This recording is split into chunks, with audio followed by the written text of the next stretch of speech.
ಪತ್ರಿಸವಾಣಿನ ಕೇಳಿದ್ವಿ. ಸೊ ಅದರಲ್ಲಿ ಬಹಳ ಅಂದ್ರೆ ಒಂದು ಶಬ್ದನೇ ಅಂತ ಹೇಳ್ತೀನಿ, ಯಾಕಂದ್ರೆ ಪದ ಅಲ್ಲ ಅದು. Self, higher self, lower self, over self, under self. So higher lower ತೆಗೆದುಬಿಡೋಣ, ಓವರ್ ಅಂಡರ್ ತೆಗೆದುಬಿಡೋಣ, ಬಟ್ ಸೆಲ್ಫ್ ಅನ್ನೋ ವರ್ಡ್ ಬಹಳ ನಮಗೆ ಯೂಸ್ ಆಗುತ್ತೆ. So actually what is that self?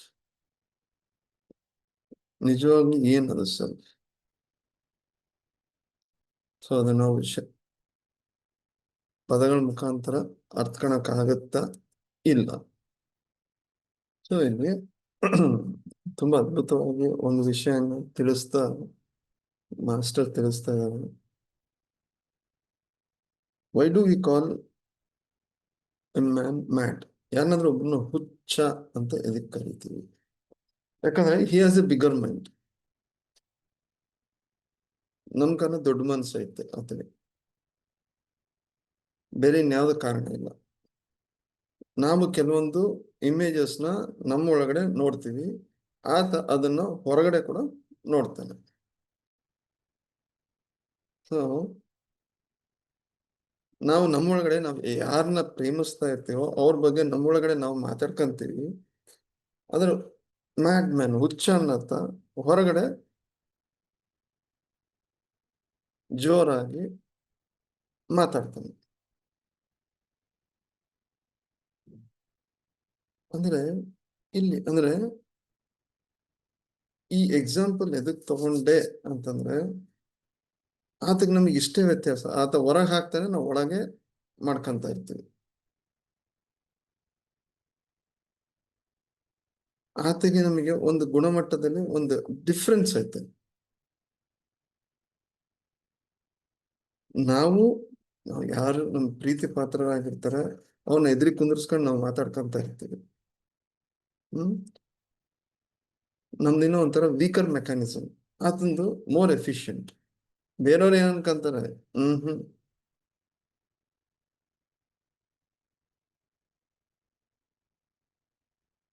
ಎಲ್ಲರೂ ಅಂತಿರ್ತಾರೆ. ಈಗ ಕವಿಗಳು ಬರೀತಾರೆ ಏನಂತ ಅಂದ್ರೆ, ಅವರು ಕವಿತೆಯಲ್ಲಿ ಏನಂತ ಬರೀತಾರೆ? ನನ್ನ ಸಖಿ ಇಲ್ಲ ನನ್ನ ಪ್ರೇಯಸಿ.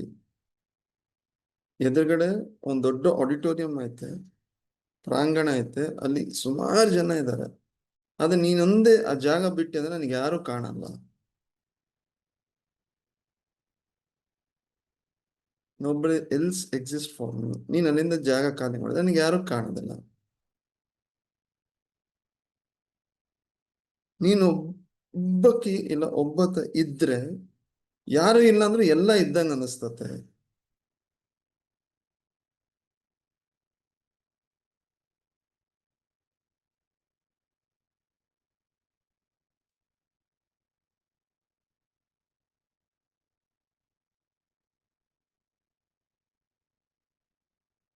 ಸೊ ಇಲ್ಲಿ ನಾವೇನ್ ಅರ್ಥ ಮಾಡ್ಕೊಬೇಕು ಅಂದ್ರೆ, ಏನೋ ಒಂದ್ ಐತೆ, ಅದೊಂದಿದ್ರೆ ಎಲ್ಲ ಇದ್ದಂಗೆ, ಅದೊಂದು ಹೋದ್ರೆ ಎಲ್ಲ ಹೋದಂಗೆ.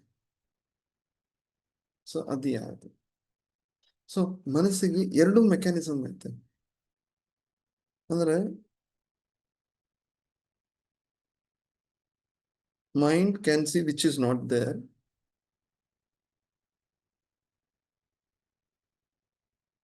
ಅಲ್ಲಿ ಏನಿಲ್ಲ ಅದನ್ನು ಕಾಣ್ಬೋದು ಮನಸ್ಸು. ಅದು ಫಸ್ಟ್ ನಾಟ್ ಅಂದ್ರೆ ಗಂಟು.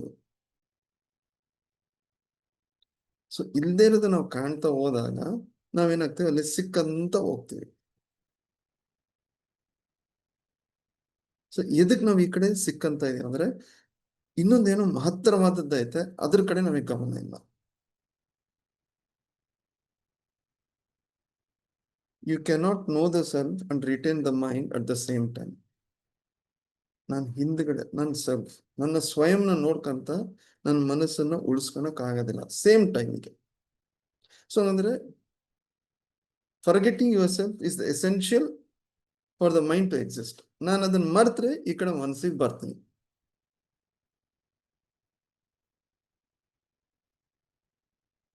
ಸೊ ಈಗ ಈ ಸೆಲ್ಫ್ ಹೆಂಗೆ ನಾವು ನಿಜವಾಗ್ಲೂ ನೋಡ್ತೀವ, ಯಾವಾಗ ನೋಡ್ತೀವಿ? ಸೊ ಫಸ್ಟ್ ನೋಟ್, ಈ ಫಸ್ಟ್ ಕಗ್ಗಂಟು ಈ ಮನಸ್ಸಿನಾಗೈತೆ. ಸೊ ಈ ಸೆಲ್ಫ್ ಇದು ಪ್ರೊಜೆಕ್ಷನ್ ಆಫ್ ದ, ಈ ಮೈಂಡ್ ಕೂಡ ಪ್ರೊಜೆಕ್ಷನ್ ಆಫ್ ದ ಸೆಲ್ಫ್ ಇಲ್ಲ ಏನು?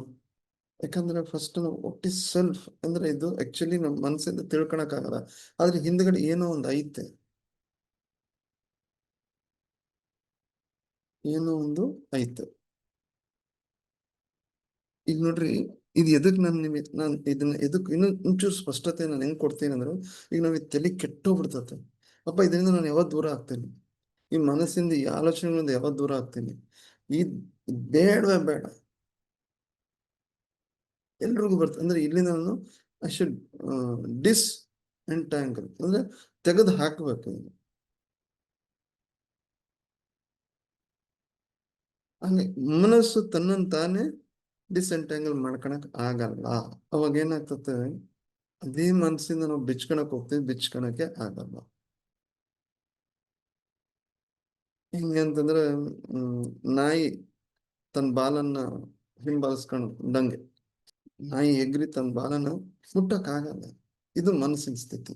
ಸೊ ಹಂಗಾಗಿ ವಾಟ್ ಈಸ್ ಸೆಲ್ಫ್ ಅಂತಂದ್ರೆ something beyond mind, something beyond mind. ಇಷ್ಟೇ ಇರಲಿ ನಮಗೆ, ಅದು ಏನು ಅಂತ ಊಹೆ ಮಾಡೋದು ಬೇಡ, ಕಂಪೇರ್ ಮಾಡೋದು ಬೇಡ, ಏನು ಬೇಡ, ಏನು ಮಾಡೋದು ಬೇಡ. ಯಾಕಂದ್ರೆ ಮನಸ್ಸು ಕೂಡ ನಮಗೆ ಬೇಕು, ಮನಸ್ಸಿನ ಮುಖಾಂತರ ಅಹಂಕಾರ ಅದು ಬೇಕು. ಆದ್ರೆ ಇದೆರಡೂ ಬಿಟ್ಟು, ಇದೆರಡೂ ಇದ್ದಾಗ ಸಾಕಷ್ಟು ಗೊಂದಲಗಳು, ಆತಂಕ ಎಲ್ಲ ಸೃಷ್ಟಿ ಆಗ್ತವೆ. ಸೊ ಎಲ್ಲಿ ಅಂದ್ರೆ ಅದರಿಂದ ಬಿಡುಗಡೆ ಬೇಕನ್ನೋದು ಇರ್ತದೆ, ಕೆಲವೊಂದ್ಸಲ ಆಗಲ್ಲ. So why meditation? Meditation is a device to make you aware of our real self. Meditation, ಧ್ಯಾನ ಅನ್ನೋದು ನಮಗೆ ಒಂದು ಉಪಕರಣ ಇದ್ದಂಗೆ, ಒಂದು ಡಿವೈಸ್. ಏನು? ನನ್ನ ನಿಜವಾದ ಸ್ವಯಂ. ಒಂದು ಸ್ವಯಂ ಐತೆ, ಒಂದು ಅಹಂಕಾರದ ಮುಖಾಂತರ, ಮನಸ್ಸಿನ ಮುಖಾಂತರ. ಇವೆರಡು ಬೇಕು, ಇವೆರಡೂ ನಾವು ರಿಜೆಕ್ಟ್ ಮಾಡಕ್ ಆಗಲ್ಲ. ಆದ್ರೆ ಇವೆರಡರ ಮುಖಾಂತರ ನಾನು ಇದನ್ನ ನೋಡ್ಕೊಳಕ್ಕಾಗಲ್ಲ. ಯಾಕಂದ್ರೆ ಆ ರಿಯಲ್ ಸೆಲ್ಫ್ ನಾನ್ ಸೃಷ್ಟಿ ಮಾಡಿಲ್ಲ, ಆದ್ರೆ ಅದು ಆಕ್ಚುಲಿ ನಾನು ಅದ್ರ ಜೊತೆಗೆ ಹುಟ್ಟಿನಿ, ಅದೇ ನಾನು. ಆದ್ರೆ ಅದು ನಾನೀಗ it needs to be discover, ನಾನು ಮತ್ತೆ ಅದನ್ನು ಹುಡುಕಬೇಕು. ಸೊ ಹಂಗಾಗಿ ಸೊ ವಾಟ್ ಈಸ್ ಸೆಲ್ಫ್ ಇಷ್ಟೇ ಇರಲಿ, ಇಷ್ಟೇ ಇರಲಿ. ಯಾಕಂದ್ರೆ ಈಗ ನಾವು ಈ ವರ್ಡ್, ಯಾಕಂದ್ರೆ ಪತ್ರಿ ಸರ್ ಹೈಯರ್ ಅಂದ್ರೆ ಉಪನಿಷತ್ತಾಗ್ಲಿ ವಾಸ್ತವನ ರಿಯಾಲಿಟಿನ ತಿಳಿಸ್ತಾ ಇದ್ದಾರೆ. What is self? ಒಂದು, ನಾವು ಜೀವಿಸ್ತಾ ಇದ್ದೀವಿ, ಆತಂಕಕ್ಕೆ ಒಳಗಾಗ್ತಿದ್ದೀವಿ. ಇನ್ನೊಂದು, ನಿರಂತರವಾಗಿ ಶಾಂತತೆಯಿಂದ ನೋಡ್ತಾ ಇರ್ತದೆ. ಸೊ ಆ ಕಡೆ ಬೇಡ. ಫಸ್ಟ್ ಇಲ್ಲಿ ಯಾಕೆ ಒದ್ದಾಡ್ತಾ ಇದ್ದೀವಿ, ಕಾರಣ ಏನು, ಅದನ್ನ ನೋಡ್ಕೊಳ್ಳೋಣ.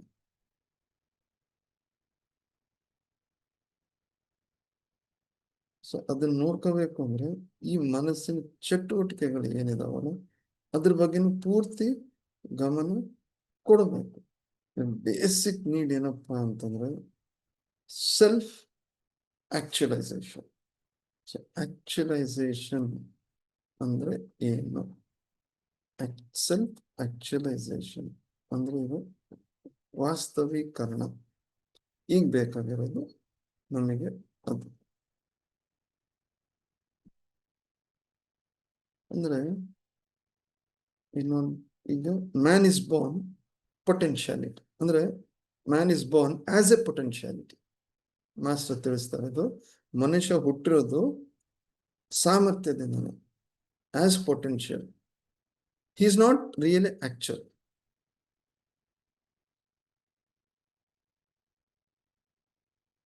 ಆಗ್ಬೋದು, ಆಗದೆ ಇರ್ಬೋದು, ಎಲ್ಲ ಸಾಮರ್ಥ್ಯಗಳು ನಮ್ಮಲ್ಲಿದ್ದಾವೆ. ಸೊ ಈ ಅವಕಾಶ ನಾವು ಉಪಯೋಗಿಸ್ಬೋದು, ಉಪಯೋಗಿಸದೇನೆ ಇರ್ಬೋದು.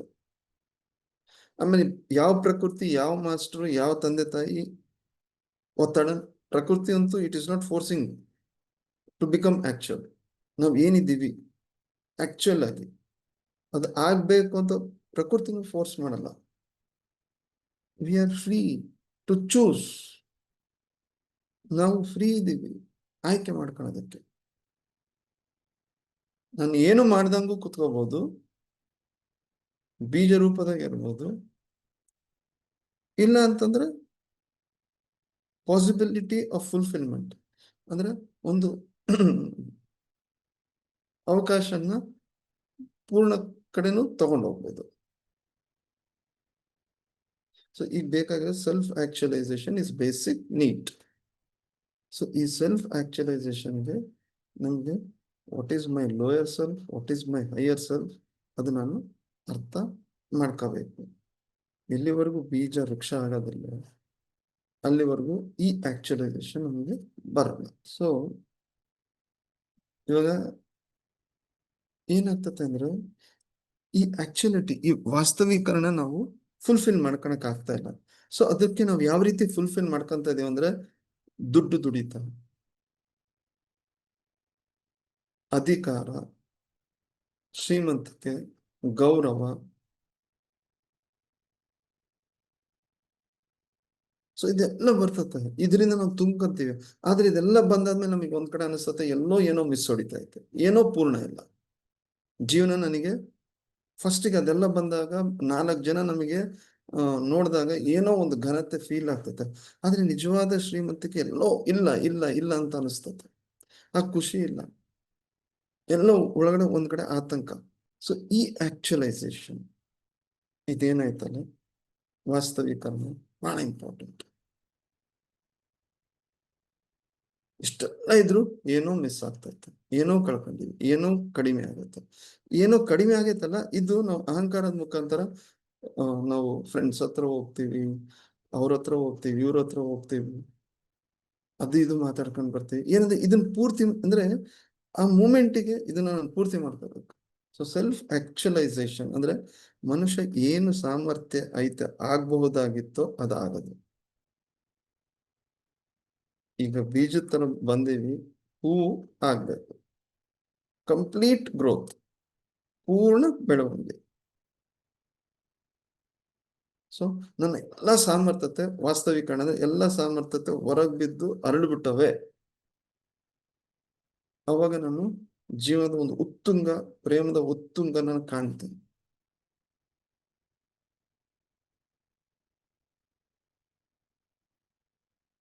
ಒಂದ್ ಕಡೆ ಸೆಲ್ಫ್ ಆಕ್ಚುಲೈಸೇಷನ್, ಇನ್ನೊಂದ್ ಕಡೆ ಪೀಕ್ ಎಕ್ಸ್ಪೀರಿಯನ್ಸ್ ಅಂದ್ರೆ ಅನುಭವದ ಒಂದು ಉನ್ನತ ಪೀಕ್ ಕಳಸ ಸ್ಥಿತಿ. ಅವಾಗ ಯಾವ್ದ್ರ ಹಿಂದಿನ ನಾನು ಬಿಡಲ್ಲ, ತನ್ನಷ್ಟಕ್ಕೆ ತಾನೇ ಪೂರ್ಣ, ನನ್ನಲ್ಲಿ ಏನು ಕಡಿಮೆ ಇಲ್ಲ,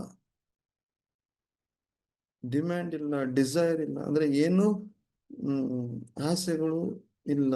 ಒಂದೇ ಆಸೆ ಇರ್ತತೆ, ಹಂಗೆ ಇರ್ಬೇಕನ್ನೋದು ಮಹದಾಸೆ. ಏನು ಡಿಮ್ಯಾಂಡ್ ಇಲ್ಲ. ಬುದ್ಧ ಭಗವಾನ್ರು, ನಮ್ಮ ಪತ್ರಿ ಸಾರು, ಇವರೆಲ್ಲ ಸೆಲ್ಫ್ ಆಕ್ಚುಲೈಸ್. ಸೊ ಯಾವಾಗ ನೋಡ್ರಿ ಎದಕ್ಕೆ ನಮ್ಮ ಅಂದ್ರೆ ಬುದ್ಧ ಭಗವಾನ್ರು ಯಾವುದ್ರ ಮೇಲೆ ಕೆತ್ತಿದ್ದಾರೆ ಅಂದ್ರೆ ಎಲ್ಲರೂ ಅವರು ವಿಗ್ರಹಗಳನ್ನ ಯಾವ ರೀತಿ ಕೆತ್ತಾರೆ ಅಂದ್ರೆ ಕೆಳಗಡೆ ಲೋಟಸ್ ಅಂದ್ರೆ ಅರಳಿರೋದು, ಅಂದ್ರೆ ಮನುಷ್ಯ ಅರಳಿರೋ ಮನುಷ್ಯ, ಒಳಗಡೆಯಿಂದನೇ ಅರಳಿದ್ದಾನೆ. ಯಾಕಂದ್ರೆ ಒಳಗಡೆನ ಅರಳುವಿಕೆನೆ ಮುಖದಲ್ಲಿ ಒಂದು ಕಾಂತಿ ತೇಜಸ್ಸು ಕೊಡೋದು.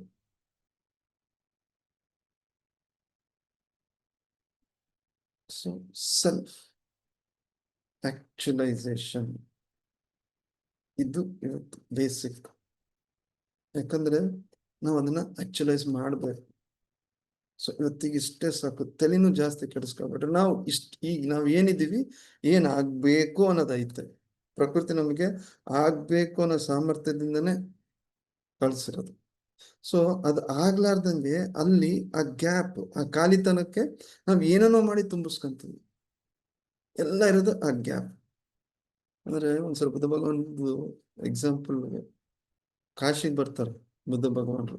ಅಂದ್ರೆ ಅವ್ರು ಆ ನಿರ್ವಾಣ ಸ್ಥಿತಿ ಹೊಂದಿದ್ಮೇಲೆ ಕಾಶಿ ಮಹಾರಾಜ ಅವ್ರನ್ನ ಕಾಣ್ಬೇಕು ಅಂತ ಬರ್ತಾರೆ.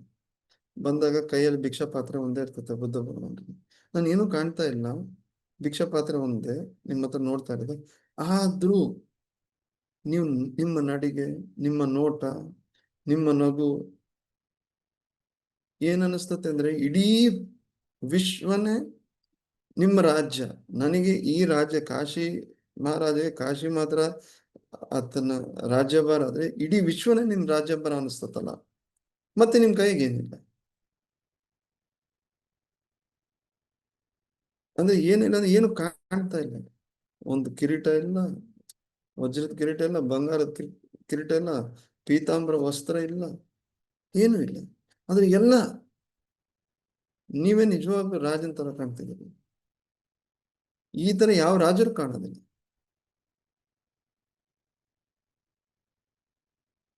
ಎಲ್ಲಿ ಇದ್ರದ್ದು ಇದೆ ಈ ಶಕ್ತಿ ಎಲ್ಲಿಂದ ಅಂತ ಕೇಳ್ತೀವಿ. ಇದ್ರದ್ದು ಮೂಲ ಎಲ್ಲಿಂದ?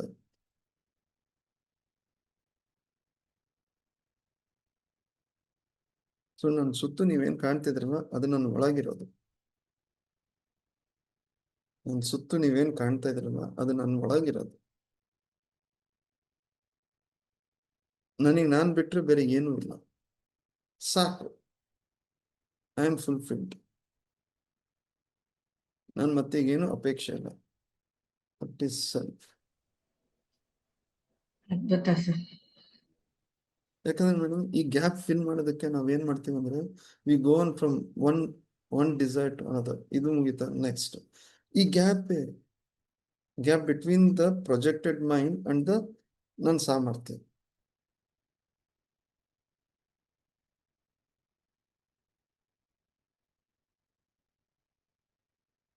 ಯಾಕಂದ್ರೆ ಒಂದು ಡಿಸೈರು 10 ಡಿಸೈರ್ಸ್ ಹುಟ್ಟಾಗ್ತದೆ ನಾವು. ಅದನ್ನ ನಾವು ಈ ಬ್ಲಿಸ್ಫುಲ್ ಸ್ಟೇಟ್ ಅಂದ್ರೆ ಈ ಆನಂದ ಸ್ಥಿತಿನೂ ಕೂಡ ಆ ಆಸೆ ಮುಖಾಂತರ ಅದ್ರ ದ್ವಾರದಿಂದನೇ ಹುಡ್ಕಕ್ ಬರ್ತೀವಿ. ಇಲ್ಲೂ ಕೂಡ ಏನನ್ನೋ ಹುಡುಕಂತ ಹೋಗ್ತೀವಿ.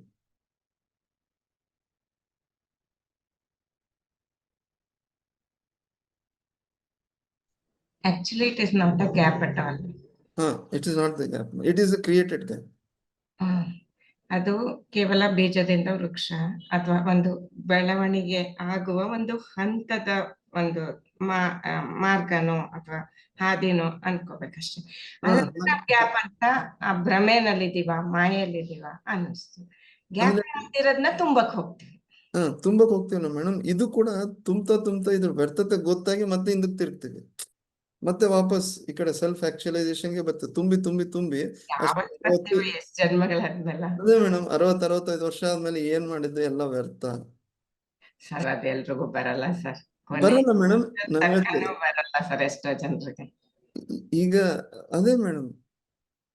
ಸೊ ಅದಕ್ಕೆ ಮೇಡಮ್ ಇದು ಈ ನಮ್ ಪ್ರಕೃತಿ ಮತ್ತೆ ದೈವ ಹೆಂಗೆ ಟೇಲರ್ ಮಾಡಿ ಸ್ಟಿಚ್ ಮಾಡ್ಬಿಟ್ಟಾರೆ ಅಂತಂದ್ರೆ ನೀನ್ ಹಿಂಗೋದ್ರು ಮತ್ತೆ ವಾಪಸ್ ಹಿಂಗ್ ಬರ್ಬೇಕು, ಹಿಂಗೋದ್ರು ವಾಪಸ್ ಹಿಂಗ್ ಬರ್ಬೇಕು. ಅಂಗುಲಿವಾಲ ಆಗಿ ಎಲ್ಲಾರನ್ನ ಕಡ್ಕಂತಾನು ಅವನು ವಾಪಸ್ ಹಿಂಗ್ ಬರ್ತಾನೆ. ಶ್ರೀಮಂತ ರಾಜರು ಕೂಡ ಅಲೆಕ್ಸಾಂಡ್ರು ಕೊನೆಗೆ ಮತ್ತೆ ನೆಕ್ಸ್ಟ್ ಜನ್ಮ ಯಾವತ್ ತಗೊಂಡ್ರು ಅಲೆಕ್ಸಾಂಡ್ರ್ ಗೊತ್ತಿಲ್ಲ. ಒಟ್ಟಂತೂ ಅರ್ತ್ಕಂಡೆ. ಅಂದ್ರೆ ಈಗ ನೀವು ತಿಳಿಸಿದ್ರಿ ಬೀಜದಿಂದ ವೃಕ್ಷ ಅಥವಾ ಹೂ ಅರ್ಲದ್ದು ಆ ಮಧ್ಯದ ಗ್ಯಾಪ್. ಈಗ ಮತ್ತೆ ಒಂದು ಪದ ಉಪಯೋಗಿಸಿದ್ರಿ ಸರ್ ನೀವು, the gap between potentiality and the projected mind. ಅಂದ್ರೆ ಪ್ರೊಜೆಕ್ಟೆಡ್ ಮೈಂಡ್ ಏನ್ ಅನ್ಕೊಳ್ಳುತ್ತೆ, ನಾನು ಈ ತರ ಇಂಥ ಏನು ಇಂಥ ಸ್ಥಿತಿಗತಿಗಳಲ್ಲಿದ್ರೆ, ಇಷ್ಟು ಶ್ರೀಮಂತನಾದ್ರೆ, ಇಷ್ಟು ಆಭರಣ ಇಟ್ಕೊಂಡ್ರೆ, ಇಂಥ ಹೈ ಎಂಡ್ ಕಾರ್ ಇಟ್ಕೊಂಡ್ರೆ ಆವಾಗ ಈ ಗ್ಯಾಪ್ ಫಿಲ್ ಆಗತ್ತೆ ಅಂತ ಮನಸ್ಸು ಪ್ರೊಜೆಕ್ಟ್ ಮಾಡ್ತಿದೆ ಅಂತನಾ? ಅಂದ್ರೆ ಅಲ್ಲಿ ಒಂದು ಅಲ್ಪ ತೃಪ್ತತೆ ಮೇಡಮ್. ಬೇಕಾಗಿರೋದು ತೃಪ್ತತೆ ಮೇಡಮ್, ಫುಲ್ಫಿಲ್ಮೆಂಟ್. ಸೊ ಅಲ್ಲಿ ನಮಗೆ ಸ್ವಲ್ಪ ಅಲ್ಪ ತೃಪ್ತತೆ ಸಿಗ್ತದೆ. ಸೊ ಆ ಅಲ್ಪ ತೃಪ್ತತೆ ಮತ್ತೆ ಇನ್ನೊಂದು ಅಲ್ಪ ತೃಪ್ತತೆಗಳಿಗೆ ಹೋಗ್ತೀವಿ. ಇಲ್ಲಿ ಪೂರ್ಣ ತೃಪ್ತತೆ ಆಕ್ಚುಲೈಸೇಷನ್ ಆಗಿದೆ. ಅಂದ್ರೆ ಮನಸ್ಸು ಇಲ್ದಿರೋದನ್ನ ಕಾಣುತ್ತೆ ಅಂದ್ರೆ ಅದು ಇದ್ರೆ ಚೆನ್ನಾಗಿರುತ್ತೆ ಅನ್ನೋದು. ಇವಾಗ ನನ್ನಲ್ಲಿ ಒಂದು ಒಳ್ಳೆ ಮ್ಯೂಸಿಷಿಯನ್, ಒಳ್ಳೆ ಸಂಗೀತಗಾರ ಇದ್ದಾನೆ. ಸೊ ಅದಕ್ಕೆ ಪೂರ್ಣ ನಾನು ಕೊಡ್ತೀನಿ. ಆದ್ರೆ ಆ ಸಂಗೀತಗಾರ ನನ್ ಚೆನ್ನಾಗಿ ಸಂಗೀತ ಹಾಡಿದ್ರು ಕೂಡ only part is fulfilled, not the whole. Fulfilment ಅನ್ನೋದು ಮತ್ತೆ ಆ ಎನ್ಲೈಟನ್ಮೆಂಟ್ ಪಾರ್ಟಿಗೆ ಬಂದಾಗನೇ ಸೆಲ್ಫ್ ಆಕ್ಚುಲೈಸೇಷನ್. ಯಾಕಂದ್ರೆ ಪತ್ರಿ ಸರ್ ನನಗೆ ಕ್ಲಿಯರ್ ಆಗಿ ಹೇಳ್ದಾಗ ಏನಂತ ಹೇಳಿದ್ರು ಗೊತ್ತಾ ಮೇಡಮ್, ಅವ್ರು ಆಕ್ಚುಲಿ ಒಂದು ಹಿಂದೂಸ್ತಾನಿ ಪ್ರಾಕ್ಟೀಸ್ ಮಾಡ್ತಾ ಇದ್ರು, ಆಮೇಲೆ ಕೊಳಲು. ಅದಕ್ಕನ ಮಹತ್ತರವಾದ ಇದು ಸಿಕ್ತು, ಅದೆರಡು ಬಿಟ್ಬಿಟ್ಟೆ ಅಂತಂದು. ಸೊ ಬಿಟ್ಬಿಟ್ಟೆ ಅಂದ್ರೆ ಈಗ ಅವೆರಡನ್ನೂ ಉಪಯೋಗಿಸ್ತಾ ಸರ್ ನಮ್ಮನ್ನ ಆಳತೆಗಿಳಿಸ್ತಾ ಇದ್ರು. ಅವರ ಗಾಯನದಿಂದ ಅವರ ಕೊಳಲು ನುಡಿಸ್ತಾ. ಸೊ ಮ್ಯೂಸಿಷಿಯನ್ ಆಗ್ತೀವಿ, ಆದ್ರೆ ಒಳ್ಳೆ ಮ್ಯೂಸಿಷಿಯನ್ ಆಗ್ತೀವಿ. Only part is fulfilled. ನಾನು ಒಳ್ಳೆ ಬಿಸ್ನೆಸ್ ಮ್ಯಾನ್ ಆಗ್ತೀನಿ, ಪಾರ್ಟ್ ಇಸ್ ಫುಲ್ಫಿಲ್ಡ್. ಅದನ್ನು ಅಯ್ಯೋ ಇದು ವೇಸ್ಟ್ ಅನ್ಕೊಳ್ಳಲ್ಲ, ಅದನ್ನು ಸಾಧನವಾಗಿ ಉಪಯೋಗಿಸ್ಬೋದು. ಅಂದ್ರೆ ಮೇಡಮ್, ಅಂದ್ರೆ ನಮ್ಗೆ ಏನಾಗ್ತತೆ, ಒಂದು ಫುಲ್ಫಿಲ್ಮೆಂಟ್ ಅಂದ್ರೆ ಆ ತೃಪ್ತತೆಯ ಒಂದು ಸ್ವಾದ ಶುರುವಾಗ್ತದೆ ಮೇಡಮ್. ಎಸ್ಪೆಷಲಿ ಈಗ ಪ್ರಾಪಂಚಿಕ ತೃಪ್ತತೆ ಬೇರೆ ಬೇರೆ ಆಸೆಗಳನ್ನ ಹುಟ್ಟಾಗ್ತಾ ಹೋಗ್ತದೆ. ಆದ್ರೆ ಮ್ಯೂಸಿಷಿಯನ್ಸ್ ಅಂದ್ರೆ ಇಲ್ಲಿ ಮ್ಯೂಸಿಷಿಯನ್ಸ್ ಕೂಡ we can make madam commercial and non commercial. So ಕೊನೆಗೆ ನಾನ್ ಕಮರ್ಷಿಯಲ್ ಇರೋರು ಸೀದಾ ಇದ್ರಾಗ ಹೋಗ್ತಾರೆ, ಕಮರ್ಷಿಯಲ್ ಇರೋರು ಮತ್ತೆ ಜನರ ಒಳಗೆ ಬೀಳ್ತಾರ. ಅಲ್ಲಿ ಅಲ್ಲಿ ಅವ್ರು ಹೆಂಗ್ ಹೇಳಿದ್ರೆ ಅವ್ರ ಪ್ರಕಾರ ಜನರಲ್ಲಿ ಒಂದು ಜನರನ್ನ ಒಪ್ಸೋದಕ್ಕೆ. ಸೊ ನಿಜವಾದ musician they will not come out madam. ಇದು ಅವ್ರು ಬಂದ್ರು ಅವ್ರದೇ ಆದ ರೀತಿಯಲ್ಲಿ ಬರ್ತಾರೆ, ಅವ್ರ ಮೆಚ್ಚುಗೆಗೋಸ್ಕರ ಬರಲ್ಲ.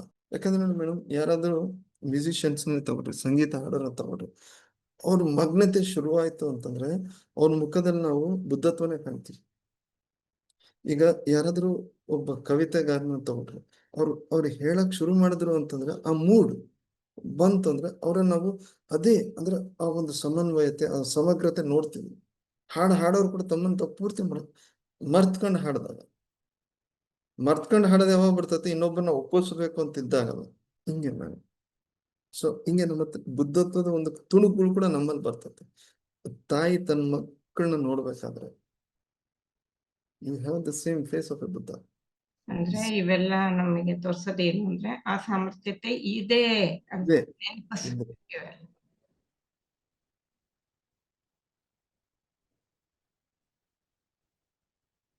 ಅಂದ್ರೆ we have touch the sky only with fingers madam. ಬರೀ ಕೈ ಬೆರಳಿಗೆ ಮುಟ್ಟಿವಿ, ನಾವು ಪೂರ್ತಿ ಅದ್ರೊಳಗೆ ಹೋಗ್ಬೇಕು.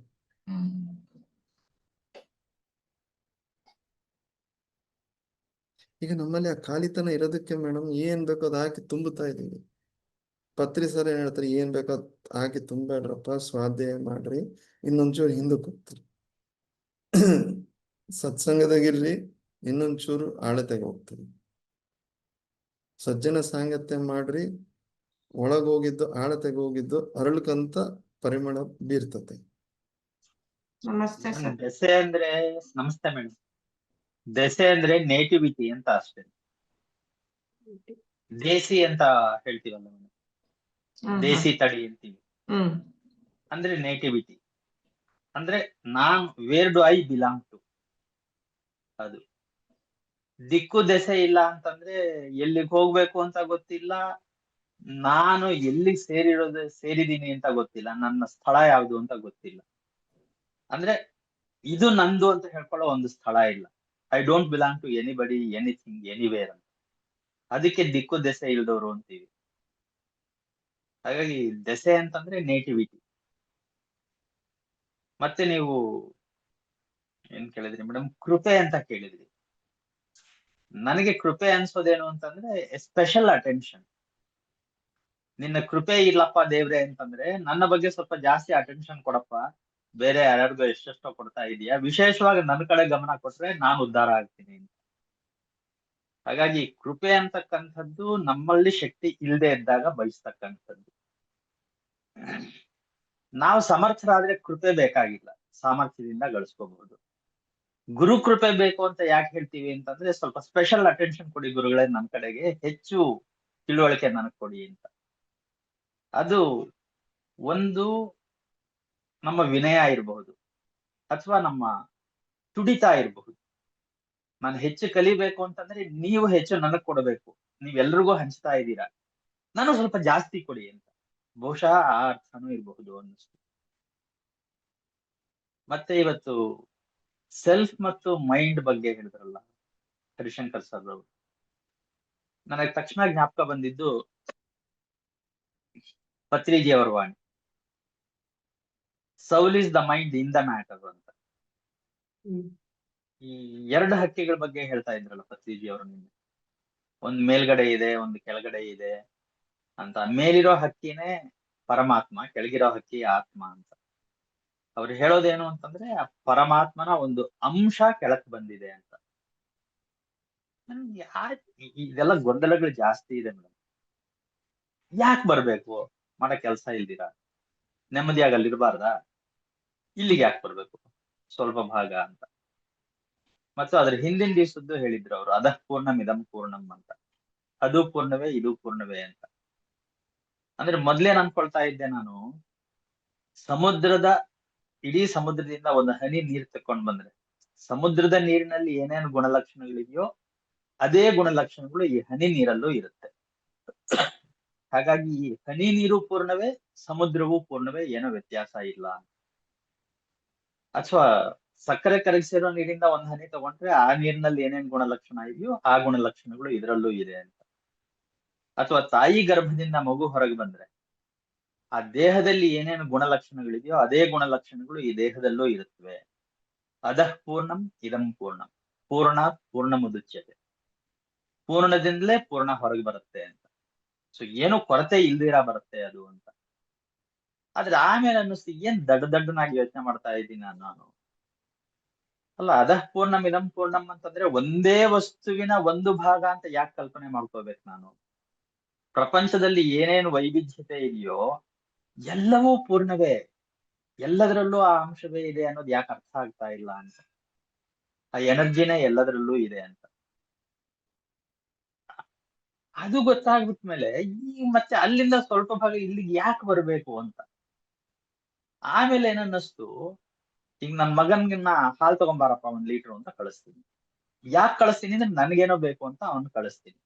ಮತ್ತು ನನ್ನ ಮಗ ನನ್ನ ಒಂದು ಭಾಗನ, ಅಂದ್ರೆ ಆತ್ಮದ ಒಂದು ಭಾಗನ ಏನೋ ಒಂದು ಕಾರಣಕ್ಕೋಸ್ಕರ ಅಥವಾ ಒಂದು ಕಾರ್ಯ ಸಾಧನೆಗೋಸ್ಕರ ಈ ಕೆಲಸ ನೀನ್ ಮಾಡ್ಬೇಕು ಅಂತ ಇಲ್ಲಿ ಕಳಿಸಿರ್ಬಹುದು ಅಂತ ಒಂದು ಕಲ್ಪನೆ ನನಗೆ.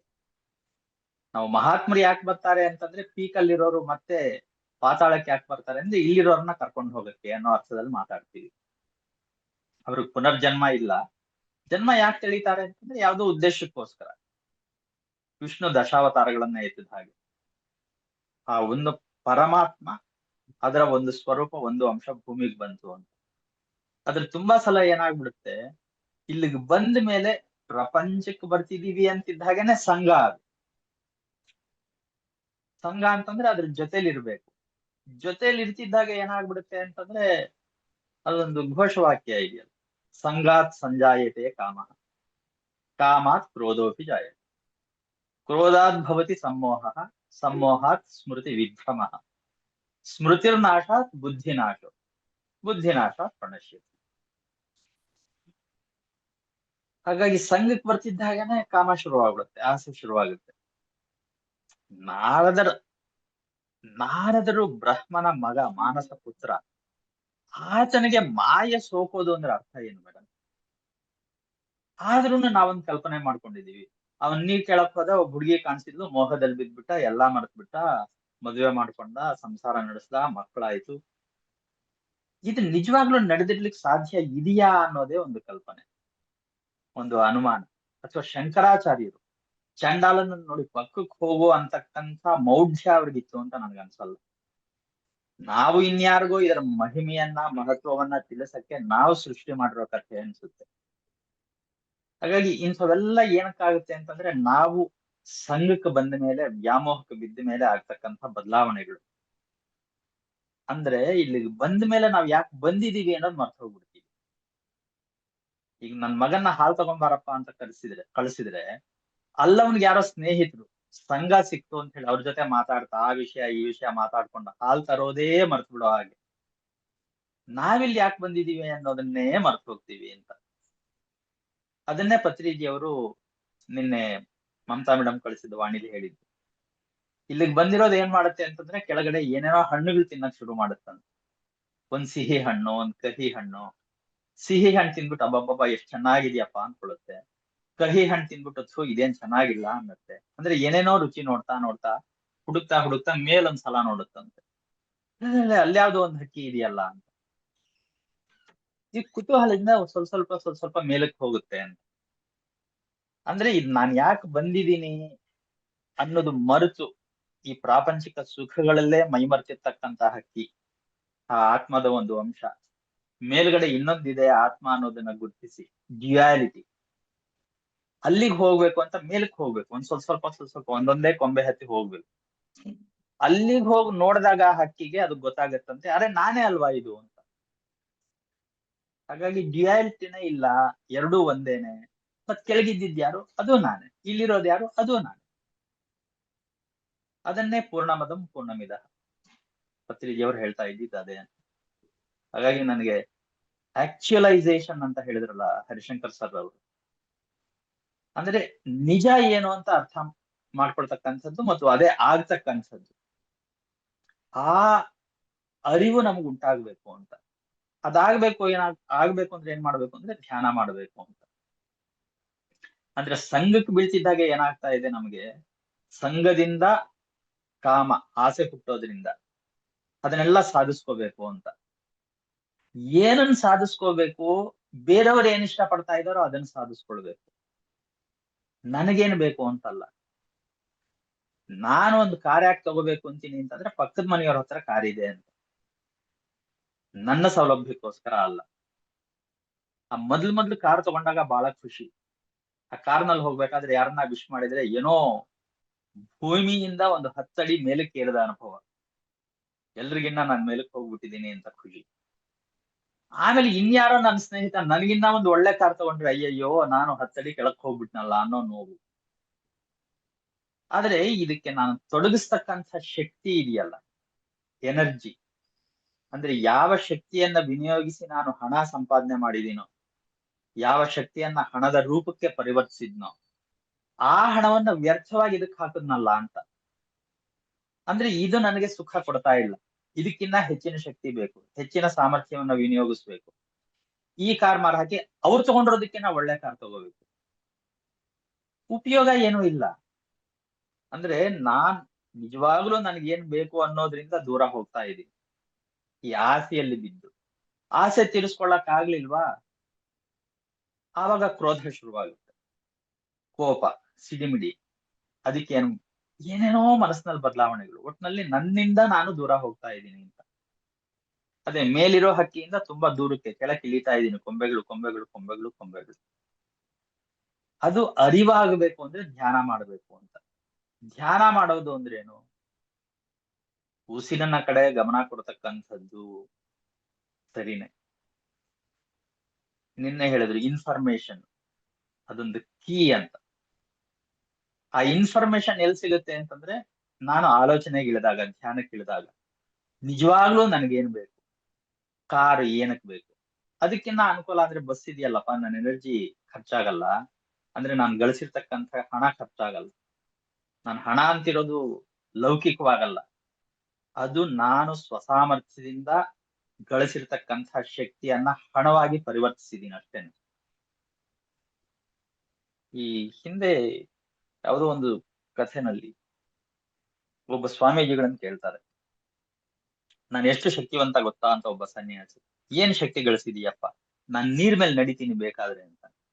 4 ಕಾಣಿ ಕೊಟ್ರೆ ಅವ್ನ್ ಬೋಟ್ನಲ್ಲಿ ಕರ್ಕೊಂಡು ಹೋಗ್ಬಿಡ್ತಾನೆ. ನಿನ್ ಜೀವನ ಪೂರ್ತಿ ಅದಕ್ಕೆ ಯಾಕಯ್ಯ ವ್ಯರ್ಥ ಮಾಡಿದೆ ಅಂತ ನಾವು. ಹಾಗೆ ನಾವು ಯಾವ್ಯಾವ್ದಕ್ಕೋ ವ್ಯರ್ಥ ಮಾಡ್ತಾ ಇದೀವಿ. ನಿಜವಾಗ್ಲೂ ನಮ್ಗೆ ಏನ್ ಬೇಕು ಅನ್ನೋದು ಗೊತ್ತಾಗ್ಬೇಕು ಅಂದ್ರೆ ನಮ್ಮನ್ನ ನಾವು ಅರ್ಥಕೊಳ್ಬೇಕು. ನಮ್ಮನ್ನ ನಾವು ಅರ್ಥಕೊಳ್ಳೋದು ಅಂದ್ರೇನು? ನನ್ನ ವರ್ತನೆ ಏನು ಅಂತ. ನನ್ನ ಹೆಂಡತಿ ಮೇಲೆ ಸಿಡುಕಿದ್ರೆ ಯಾಕೆ ಸಿಡುಕ್ತಾ ಇದ್ದೀನಿ? ಅಡುಗೆ ಮಾಡಿ ಬಡಿಸಿದಾಗ ಉಪ್ಪು ಜಾಸ್ತಿ ಆಗಿದೆ ಅಂತಂದ್ರೆ ಆ ಸಿಡುಕ್ತಾ ಇರೋದು ನನ್ನ ಹೆಂಡತಿ ಉಪ್ಪು ಜಾಸ್ತಿ ಹಾಕಿದಾಳೆ ಅಂತಲ್ಲ, ಅಥವಾ ನನಗೆ ನಾಲಿಗೆಗೆ ಅದು ಹಿತವಾಗ್ತಾ ಇಲ್ಲ ಅಂತ ಬಂದಿರೋ ಕೋಪನ. ನನಗೆ ಉಪ್ಪು ಹಿತವಾಗಿಲ್ಲ ಅಂತ ಕೋಪ ಬಂದ್ರೆ ಅದು ನನ್ನ ನಾಲಿಗೆಯ ತಪ್ಪು ಅಥವಾ ನನ್ನ ಅಭ್ಯಾಸದ ತಪ್ಪೇ ಹೊರತು ನನ್ನ ಹೆಂಡತಿದಲ್ಲ. ಮತ್ತಿನ್ಯಾವ ತಪ್ಪು? ನಿಜವಾಗ್ಲೂ ನನ್ನ ನಾಲಿಗೆ ತಪ್ಪ? ರುಚಿ ಇಲ್ದಿರ ಬದುಕಕ್ಕಾಗಲ್ವಾ? ನಾನು ಊಟ ಮಾಡ್ತಾ ಇರೋದು ರುಚಿಗೋಸ್ಕರನಾ ಅಥವಾ ಅದ್ರಲ್ಲಿ ಏನನ್ನ ಸತ್ವ ಸಿಗುತ್ತೆ ಅಂತಲ್ಲ? ಹೀಗೆ ಒಂದೊಂದೇ ಆಳತೆಗೆ ಹೋಗ್ತಾ ಹೋಗ್ತಾ ಹೋಗ್ತಾ ನಿಜವಾಗ್ಲೂ ನನ್ಗೇನ್ ಬೇಕು ಅನ್ನೋದು ಅರಿವಾಗುತ್ತೆ, ಮತ್ತು ನನ್ನ ವರ್ತನೆ ಕಾರಣ ಏನು ಅನ್ನೋದು ಅರಿವಾಗುತ್ತೆ.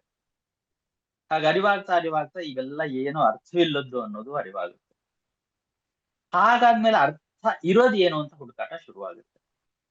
ಬಹುಶಃ ಇವತ್ತು ಹರಿಶಂಕರ್ ಸರ್ ಅವರು ಹೇಳಿದ ಆಕ್ಚುಯಲೈಸೇಷನ್ ಅನ್ನೋದು ಅದೇ ಅನ್ನಿಸ್ತು ನನಗೆ. ಆಕ್ಚುಯಲ್ ಆಗಿ ನನಗೇನ್ ಬೇಕಾಗಿದೆ ಅಂತ ಇದು ಹಂಚ್ಕೋಬೇಕು ಅಂತ ಮಾತಾಡಿದೆ ಸರ್. Thank you sir. ಇವತ್ತು ನೀವು ತಿಳಿಸಿದ್ದು ನನಗೆ ಇನ್ನೊಂದು ರೀತಿ ಅನ್ಸಕ್ ಶುರುವಾಯ್ತು. ಒಂದ್ ಕತೆ ನೆನಪಾಯ್ತು. ಒಬ್ಬ ರಾಜ ಯಾರನ್ನ ಮಂತ್ರಿ ಮಾಡ್ಬೇಕು ಅನ್ನುವ ಹುಡುಕಾಟದಲ್ಲಿರ್ತಾರೆ. ಆ ಮಂತ್ರಿ ಮೊದ್ಲಿದ್ದ ಮಂತ್ರಿ ಏನೋ ದೇಹತ್ಯಾಗ ಆಗಿರುತ್ತೋ ಏನೋ ಒಂದು ಕಾರಣ ಗೊತ್ತಿಲ್ಲ. ಆಗ ಅವರು ಒಂದು ಅನೌನ್ಸ್ಮೆಂಟ್ ಮಾಡ್ತಾರೆ, ನೀವು ಬಂದು ಒಂದು ಪರೀಕ್ಷೆ ತಗೋಬೇಕು, ಆ ಪರೀಕ್ಷೆಯಲ್ಲಿ ಯಾರು ಉತ್ತೀರ್ಣರಾಗ್ತಾರೋ ಅವ್ರನ್ನ ಮಂತ್ರಿಯನ್ನಾಗಿ ಮಾಡ್ಲಾಗತ್ತೆ ಅಂತ. ಹಲವಾರು ಜನ ಬರ್ತಾರೆ ಅಲ್ಲಿಗೆ. ಬಂದಾಗ ರಾಜ ಏನ್ ಮಾಡ್ತಾನೆ, ಒಂದು ಬೀಜ, ಪ್ರತಿಯೊಬ್ಬರಿಗೂ ಬೀಜ ಕೊಟ್ಟು ಇದನ್ನ ನೀವು ಬೆಳೆಸಿ ಇಷ್ಟು ದಿನಗಳಲ್ಲಿ ಬೆಳೆಸಿ ಆ ಗಿಡದ ಸಮೇತ ನೀವು ಬರ್ಬೇಕು ವಾಪಸ್ ಅಂತ ಹೇಳ್ತಾರೆ. ಪ್ರತಿಯೊಬ್ಬರು ಹೋಗಿ, ಎಲ್ರಿಗೂ ಒಂದು ಪ್ರಾಪಂಚಿಕತೆಯಲ್ಲಿ ಆಸೆ ಇದ್ದೇ ಇರ್ತಲ್ವಾ, ನಾನ್ ಮಂತ್ರಿ ಆಗ್ಬೇಕು, ಅಲ್ಲಿ ಎಷ್ಟು ಘನತೆ ಗೌರವ ಇರುತ್ತೆ, ಎಲ್ರು ನಾನು ಹೇಳ್ದಂಗೆ ಕೇಳ್ತಾರೆ ಅನ್ನೋ ಹಲವಾರು ಒಂದು ಏನೇನು ನೋಡಿರ್ತೀವೋ ಅದೆಲ್ಲ ಕಲ್ಪನೆಗಳು ಪ್ರತಿಯೊಬ್ಬರಲ್ಲೂ ಬರುತ್ತೆ. ಅದನ್ನ ತಗೊಂಡು ಹೋಗಿ ತಾವು ಅದನ್ನ ಸರಿಯಾದ ರೀತಿಯಲ್ಲಿ ಪೋಷಣೆ ನೀಡಿ ಬೆಳೆಸ್ಬೇಕು ಅಂತ ತಮ್ಮ ತಮ್ಮ ಪ್ರಯತ್ನಗಳನ್ನ ಮಾಡ್ತಾ ಇರ್ತಾರೆ. ಆದ್ರೆ ಒಬ್ಬ ಇರ್ತಾನೆ, ಅವನು ಅತ್ಯಂತ ಪ್ರಾಮಾಣಿಕ, ಅದು ಹೇಗ್ ನಡೆಯುತ್ತೋ ಹಾಗೆ ಅನ್ನುವಂತಹ ಒಬ್ಬ ವ್ಯಕ್ತಿ ಇರ್ತಾನೆ. ಅದರಲ್ಲಿ ಅದು ಎಷ್ಟು ದಿವಸ ನೋಡಿದ್ರು ಏನು ಬೆಳವಣಿಗೆನೆ ಕಾಣಲ್ಲ, ಅದು ಮೊಳಕೆನೂ ಹೊಡಿಯಲ್ಲ, ಏನೂ ಆಗಲ್ಲ. ಆದ್ರೆ ಅವನು ಅದಕ್ಕೆ ಏನು ಪೋಷಣೆ ನೀಡ್ಬೇಕು, ಆ ಬೆಳೆಸುವಿಕೆಯಲ್ಲಿ ಏನೇನ್ ಮಾಡ್ತಿರ್ತಾನೋ ಅದನ್ನ ಪ್ರತಿಕ್ಷಣನು ಖುಷಿಯಿಂದ ಸಂತೋಷದಿಂದಲೇ ಅದ್ರಲ್ಲಿ ಇರ್ತಾನೆ. ಆದ್ರೆ ಇದೇನ್ ಆಗ್ತಿಲ್ವಲ್ಲ ಅನ್ನೋ ಆತಂಕನೂ ಅವನಲ್ಲಿ ಇರಲ್ಲ. ನಾನ್ ಮಂತ್ರಿ ಆಗಲ್ವಲ್ಲ, ಇದು ನನ್ ಬೆಳ್ದಿರೋ ಒಂದು ಗಿಡ ತಗೊಂಡ್ ಹೋಗಿಲ್ಲ ಅಂದ್ರೆ ಅವೇನೂ ಇರಲ್ಲ ಅವನಲ್ಲಿ, ಕೇವಲ ಸಹಜವಾಗಿ ಇರ್ತಾನೆ. ಆಮೇಲೆ ಆ ದಿನ ಬರುತ್ತೆ, ಎಲ್ರು ಹೋಗ್ತಾರೆ, ಎಲ್ರ ಕೈಯಲ್ಲೂ ಆ ಗಿಡ ಒಬ್ಬೊಬ್ಬರದು ಒಂದೊಂದು ರೀತಿಯಲ್ಲಿ ಸುಂದರವಾಗಿ ಬೆಳೆದಿರೋ ಗಿಡಗಳನ್ನ ತಗೊಂಡು ಹೋಗ್ತಾರೆ. ಈ ವ್ಯಕ್ತಿ ಖಾಲಿ, ಅಂದ್ರೆ ಅದೇನು ಒಂದು ಮೊಳಕೆನೂ ಹೊಡೆದಿರಲ್ವಲ್ಲ ಅಂತಹ ಒಂದು ಪಾಟ್ನ ತಗೊಂಡು ಹೋಗ್ತಾನೆ. ಎಲ್ರೂ ನೋಡಿ ಒಂಥರ ಅಪಹಾಸ್ಯ ಮಾಡೋ ರೀತಿಯಲ್ಲೂ ಅವರ ಮುಖಗಳ ಆಶ್ಚರ್ಯ ಇರತ್ತೆ. ಆಮೇಲೆ ಹೋದ್ಮೇಲೆ ರಾಜ ಒಬ್ಬೊಬ್ಬರನ್ನು ತೋರ್ಸ್ಲಿಕ್ಕೆ ಹೇಳ್ತಾರೆ. ಒಬ್ಬೊಬ್ರು ತುಂಬಾ ಏನು ನಾನು ಎಷ್ಟು ಚೆನ್ನಾಗಿ ಬೆಳೆಸಿದ್ದೀನಿ ಅನ್ನುವ ರೀತಿಯಲ್ಲಿ ತಮ್ಮ ಸಾಮರ್ಥ್ಯವನ್ನ ತೋರಿಸುವ ರೀತಿಯಲ್ಲಿ ಎಲ್ಲವೂ ತೋರಿಸ್ತಾ ಇರ್ತಾರೆ. ಈ ವ್ಯಕ್ತಿಯ ಒಂದು ಟರ್ನ್ ಬಂದಾಗ ಇವನನ್ನು ಕೇಳ್ತಾರೆ, ಇದೇನು ಎಲ್ರು ಇಷ್ಟಿಷ್ಟು ಚೆನ್ನಾಗಿ ಗಿಡವನ್ನ ಬೆಳೆಸ್ಕೊಂಡು ಬಂದಿದ್ದಾರೆ, ನೀನ್ ನೋಡಿದ್ರೆ ಅಲ್ಲಿ ಏನೋ ಒಂದು ಕುರುಹು ಇಲ್ಲ, ಗಿಡದ ಬೆಳವಣಿಗೆ ಕುರುಹು ಅಂತ ಕೇಳ್ತಾರೆ. ಅದಕ್ಕೆ ಅವನು ಪ್ರಾಮಾಣಿಕವಾಗಿ ತಿಳಿಸ್ತಾನೆ, ನಾನು ಅದಕ್ಕೆ ಏನೇನ್ ಮಾಡ್ಬೇಕೋ ಅದೆಲ್ಲವನ್ನು ಪ್ರಾಮಾಣಿಕವಾಗಿ ಮಾಡಿದ್ದೀನಿ, ಆದ್ರೆ ಅದು ಮೊಳಕೆ ಹೊಡೆದಿಲ್ಲ, ಗಿಡ ಆಗಿಲ್ಲ ಅಂತ ಅದನ್ನೇ ಹೇಳ್ತಾನೆ. ಆಗ ರಾಜ ಎಲ್ರಿಗೂ ತಿಳಿಸ್ತಾನೆ, ನಾನು ಕೊಟ್ಟಿದ್ದಂತಹ ಬೀಜ ಗಿಡವಾಗಕ್ ಸಾಧ್ಯವೇ ಇಲ್ದಿರುವ ಬೀಜ ನಾನು ಕೊಟ್ಟಿದ್ದು, ಅದು ಡ್ರೈ ಫ್ರೈ ಮಾಡಿರ್ತೀವಲ್ಲ ಸರ್, ಕುದೀತೀವಲ್ಲ, ಆತರ ಮಾಡಿದ್ದೆ ಕೊಟ್ಟಿದ್ದು, ನೀನೊಬ್ಬನೇ ಪ್ರಾಮಾಣಿಕ ಇಲ್ಲಿ ಅಂತ ತಿಳಿಸ್ತಾನೆ. ಆಗ ಅವನಿಗೆ ಮಂತ್ರಿ ಪದವಿ ಸಿಗತ್ತೆ. ಈ ಕತೆ ನೆನಪಾಯ್ತು ನನಗೆ. ಆದ್ರೆ ಇವತ್ ನೀವು ತಿಳಿಸಿದ್ರಲ್ಲಿ ಬೀಜ ಖಂಡಿತ ಮೊಳಕೆ ಹೊಡೆದು ವೃಕ್ಷ ಆಗಿ ಹೂ ಅರಳುತ್ತೆ, ಅದೊಂದು ಪಾರ್ಟ್ ಇಲ್ಲಿ ಬೇರೆ ವ್ಯತ್ಯಾಸ ಇದೆ, ಅದೊಂದು ಇಲ್ಲಿ ಬದಲಾವಣೆಯನ್ನು ನಾವು ನೆನಪಿನಲ್ಲಿ ಇಟ್ಕೋಬೇಕು. ಇಲ್ಲಿ ಏನು ಭಗವಂತ ಒಂದು ಬೀಜ ಕೊಟ್ಟಿತ್ತು, ಬೀಜದ ಒಂದು ಸಾಮರ್ಥ್ಯತೆಯನ್ನ ಕೊಟ್ಟು ನಮ್ಮನ್ನ ಕಳ್ಸಿದಾನೆ. ಮಾನವನಾದ ತಕ್ಷಣ ಈ ಮನಸ್ಸು ಅನ್ನುವಂಥದ್ದೇ ಬೀಜ ಅಂತಾನೆ ಭಾವಿಸ್ಬೋದು ಬೇಕಾದ್ರೆ, ಅಥವಾ ಒಂದ್ ಬೇರೆ ಬೀಜನ ತಗೊಳ್ಳೋಣ, ಅದನ್ನ ನಾವು ಪೋಷಿಸಿ ಪಾಲನೆ ಪೋಷಣೆ ಮಾಡಿ ಆ ರೀತಿ ಅಲ್ಲಿ ನಾವು ಅದು ತಾನಾಗೆ ನಾವು ಸಾಧನೆ ಅಥವಾ ಯಾವ್ಯಾವ ರೀತಿ ಇರ್ಬೇಕು ಅಂತ ಒಂದು ಸೆಟ್ಟಿಂಗ್ಸ್ ಇರುತ್ತೋ ಹಾಗಿದ್ದಾಗಷ್ಟೇ ಆ ಬೀಜ ಮೊಳಕೆ ಹೊಡೆದು ವೃಕ್ಷವಾಗಿ ಅರಳತ್ತೆ. ನಾವು ಅದನ್ನ ಬಿಟ್ಟು ಆ ತಾನಾಗೆ ಅದು ಆಗಕ್ ಮುಂಚೆನೆ ಬೇರೆ ನಮ್ಮ ಅಂತಸ್ತಿರ್ಬೋದು, ಪ್ರಾಪಂಚಿಕತೆಯಲ್ಲಿ ಐಷಾರಾಮಿ ವಸ್ತುಗಳಿರ್ಬೋದು, ಬೇರೆ ಇದೇ ಒಂದು ಅರಳುವಿಕೆ, ಇದೇ ಹೂವು ಅನ್ಕೊಂಡು ಏನೇನೋ ಬಂದು ಅಲ್ಲಿ ಬೇರೆಯವರೆಲ್ಲ ಬೇರೆ ಬೀಜಗಳನ್ನ ಹಾಕಿ ಹೇಗೆ ಬೇಗ ಮೊಳಕೆ ಹೊಡೆದು ಬೇಗ ಗಿಡ ಆಗೋ ರೀತಿ ಮಾಡಿದ್ರು, ನಾವು ಹೊರಗಿಂದ ಹಲವಾರು ವಿಷಯಗಳನ್ನ ತಂದು ಅದನ್ನೇ ಅಂತ ಅನ್ಕೊಂಡಿ, ಅಂದ್ರೆ we are filling that gap ಅಂತ ಅನ್ನಿಸ್ತು. ಮತ್ತೆ ನಾವು ಮಾಡಿದ ತಪ್ಪನ್ನೇ ಮತ್ತೆ ಮತ್ತೆ ಮಾಡ್ತಾ ಹೋಗ್ತೀವಿ.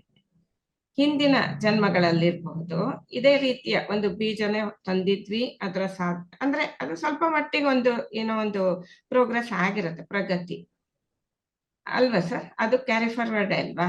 ಕ್ಯಾರಿ ಹೌದು. ಫಾರ್ವರ್ಡ್ ಆಗಿರುತ್ತೆ, ಆದ್ರೆ ಕ್ಯಾರಿ ಫಾರ್ವರ್ಡ್ ಆಗಿರೋದು ನಮಗೆ ಕಾಣ್ಲಿಕ್ಕಿಲ್ಲ ಅನ್ಸುತ್ತೆ. ಅದು ಈಗ ನಾವು ಎಕ್ಸೆಲ್ ಅಲ್ಲಿ ಹಲವಾರು ಕಾಲಮ್ಸ್ ನ ಹೈಡ್ ಮಾಡ್ಬಿಟ್ಟಿರ್ತೀವಲ್ಲ, ಆಗ ಹೈಡ್ ಆಗಿರುತ್ತೇನೋ ಅನ್ನಿಸ್ತು.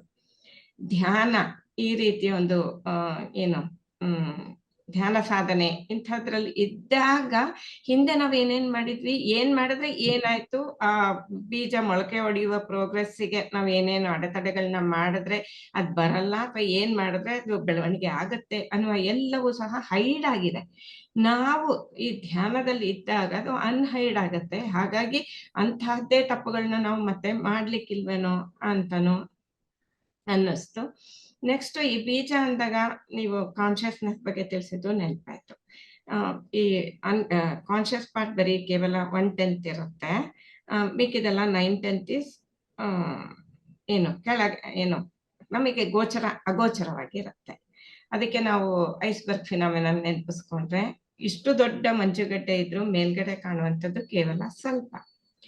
ಇದಿಷ್ಟನ್ನು ಸಹ ಮೇಲೆತ್ತಿದಾಗಷ್ಟೇ ಆ ಪ್ರಜ್ಞೆ, ಅದರಿಂದ ಬರುವಂತಹ ಒಂದು ಬೆಳಕು, ಅರಿವಿನ ಬೆಳಕು, ಇದೆಲ್ಲವೂ ಪೂರ್ಣ ಪ್ರಮಾಣದಲ್ಲಿ ಎಲ್ಲಾ ದಿಕ್ಕಿನಲ್ಲೂ, ದಿಕ್ಕಿಲ್ಲದ ದೇಶ ಅಂದ್ರಲ್ಲ ಆ ರೀತಿ ಬರುವಂಥದ್ದು. ಈ ಪೂರ್ತಿ ಐಸ್ಬರ್ಗ್ ಮೇಲಕ್ ಬಂದಾಗ ಮಾತ್ರ ಅದನ್ನೇ ಬೀಜ ಮೊಳಕೆ ಹೊಡೆಯೋದು ಅನ್ನುವಂತಹ ನಮಗೆ ಅರ್ಥ ಆಗೋ ರೀತಿಯಲ್ಲಿ ಬೀಜ, ಮೊಳಕೆ, ಹೂವು, ವೃಕ್ಷ ಅಂತ ತಿಳಿಸಿದ್ರೇನು ಇದು ಕೇವಲ ಪ್ರಜ್ಞೆಯ ಪೂರ್ತಿ ಅರಳುವಿಕೆ ಅಂತ ಅನ್ನಿಸ್ತು. ಆಕ್ಚುಲಿ ಈ ಸೆಲ್ಫ್ ಅನ್ನೋದೇನೈತೆ ಮೇಡಮ್, ಪ್ಯೂರ್ ಅನುಭವ ಮೇಡಮ್. ಈ ಅನುಭವ ಬೇಕಂದ್ರೆ ನಾನ್ ಸೆಲ್ಫ್ ಐಟಮ್ಸ್ ಎಲ್ಲ ತಕ್ಕಂತ ಬರ್ಬೇಕು. ನಾನ್ ಸೆಲ್ಫ್ ಐಟಮ್ ಅಂದ್ರೆ ನಾವು ದಿನನಿತ್ಯ ಮಾಡೋವೆಲ್ಲ ನಾನ್ ಸೆಲ್ಫ್. ನಾನ್ ಸೆಲ್ಫ್ ಅಂದ್ರೆ ಇಟ್ ಇಸ್ ನಾಟ್ ಅನ್ಇಂಪಾರ್ಟೆಂಟ್ ಅಂತಲ್ಲ ಮೇಡಮ್, ಇದನ್ನ ಎಲ್ರು ಚೆನ್ನಾಗಿ, ಅದು ವೇಸ್ಟ್ ಅಂತಲ್ಲ. ಸೊ ಒನ್ಸ್ ಅಂದ್ರೆ ಅದು ಮಾಡ್ತಾ ಮಾಡ್ತಾ ಏನಾಗತ್ತಂದ್ರೆ ಮೇಡಮ್, ಆಲ್ವೇಸ್ ಅಂದ್ರೆ ಬುದ್ಧ ಭಗವಾನ್ರು ದೇವರ್ ಸೆಂಟ್ರಲ್ ಮೇಡಮ್. ಆ ಸೆಂಟ್ರ್ ಹೆಂಗ್ ಇರ್ತಿದ್ರು, ಹಿಂಗ್ ಬರ್ತಾ ಇದ್ರೆ ಹಿಂಗ್ ಹೋಗ್ತಾ ಇದ್ರು, ಹಿಂಗ್ ಬರ್ತಾ ಇದ್ರೆ ಹಿಂಗ್ ಹೋಗ್ತಾ ಇದ್ರು. They use to use the mind, they use to use the heart, everything. Nothing use them. ಅವ್ನ ಮನಸ್ಸನ್ನು ಉಪಯೋಗಿಸಿದ್ರು, ಹೃದಯನೂ ಉಪಯೋಗಿಸಿದ್ರು, ವಾಪಸ್ ಬರ್ತಿದ್ರು. ನಾವೇನ್ ಮಾಡ್ತೀವಿ, ಅವನ್ನ ಉಪಯೋಗಿಸೋದ್ ಬಿಟ್ಟು ಅಳೋದು, ಎಮೋಷನಲ್ ಆಗೋದು, ನನ್ ಕೈಲಿ ಆಗಲ್ಲ, ನಿನ್ನ ಬಿಟ್ಟು ಇರಕ್ಕಾಗಲ್ಲ, ನೀನ್ ಇಲ್ದಂಗ್ ಜೀವನ ಇಲ್ಲ, ನೀವೇ ನನ್ ಜೀವನ, ನೀವೇ ಎಲ್ಲ. ಇವೆಲ್ಲ ಏನಂದ್ರೆ ಮೇಡಮ್, ಸ್ಟಿಲ್ ಇಟ್ ಶೋಸ್ ಅವ್ರಿನ್ನ ಆ ಕಡೆ ಇದ್ದಾರೆ. ರಾಂಗ್ ಅಂತಲ್ಲ ಮೇಡಮ್, ಆ ಕಡೆ ಇದ್ದಾರೆ, ಬರ್ಬೇಕು. ಸೊ ಈ ಕಡೆ ಇರೋರು ಕೇಳ್ತಾ ಒಬ್ರು ಅಂದ್ರೆ ಮಾರ್ಗದರ್ಶಕರಾಗ್ಲಿ, ಕೇಳೋರಿಗೆ ಗೊತ್ತಾಗ್ತದೆ ಇವ್ರಿಗೆ ವಾಪಸ್ ಇಲ್ಲಿ ಬರ್ಬೇಕು. ಸೊ ಅದಕ್ಕೆ ಪತ್ರಿ ಸರ್ ಏನ್ ಮಾಡ್ತಿದ್ರು, ಹಂಗೆ ಹೇಳ್ದಾಗ ಒಂದ್ ಹೇಟ್ ಬಿಟ್ಬಿಡ್ತಿದ್ರು, ಎಲ್ಲ ಉದುರಿ ಹೋಗ್ತಿತ್ತು, ವಾಪಸ್ ಬರ್ತಿದ್ರು.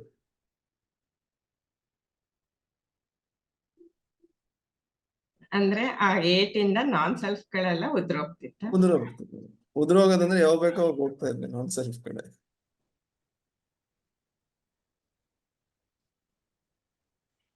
ಆ ನಾನ್ ಸೆಲ್ಫ್ ಗಳೇ ನಮಗೆ ಅತ್ಯಂತ ಆಕರ್ಷಕವಾಗಿ ಕಾಣುತ್ತಲ್ಲ ಸರ್? ಹ್ಮ್ ಮೇಡಮ್, ಏನಾದ್ರು ಗೊತ್ತಾ madam, why I am selling non self ಅಂದ್ರೆ, but it is part of the self again. ಸೆಲ್ಫಿನ ಭಾಗನೆ ನಾನ್ ಸೆಲ್ಫ್ ಅಂತ ಎದಕ್ಕೆ ಹೇಳ್ತದೇನಲ್ಲ, ಅಲ್ಲಿ ಇರ್ಬೇಕು ಮೇಡಮ್. ನಾನು ಶಾಪಿಗೆ ಹೋಗ್ಬೇಕು, so go there, use your mind, use your heart, use your body. Never allow the mind to use you, never allow the heart to use you. So they were at center, man. So ಎಲ್ಲಾ ಪ್ರಯತ್ನ to come back to the center. PMC Kannada channel ಅನ್ನು like ಮಾಡಿ, share ಮಾಡಿ, subscribe ಮಾಡಿ ಮತ್ತು ಮಾಡಿಸಿ. ಎಲ್ಲರಿಗೂ ಧನ್ಯವಾದಗಳು.